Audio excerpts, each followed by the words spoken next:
In a quiet village nestled between rolling green hills and a silver river, there lived an old man named Elias. He was the village's lantern keeper.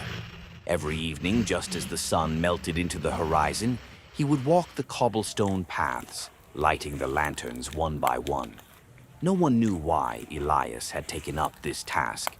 The village had long since installed streetlights, and yet he continued his quiet ritual, his weathered hands carefully shielding each flame. Children would giggle as they watched him, whispering tales of how he was a wizard, casting spells of warmth against the creeping dark. One evening, a little girl named Lila approached him as he lit a lantern near her home. "Why do you still do this, Grandpa Elias?" she asked, her eyes full of curiosity. Elias smiled, his face a map of time and kindness.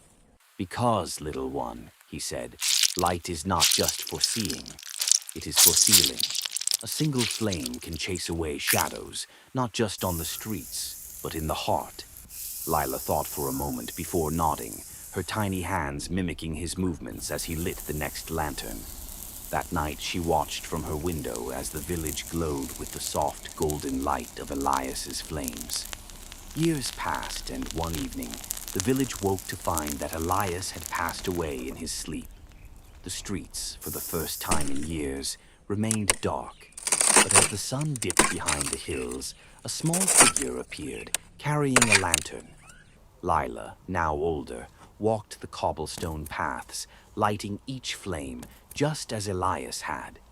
And so the village never lost its glow, nor did it forget the lesson of the lantern keeper, that even the smallest light can warm the coldest night.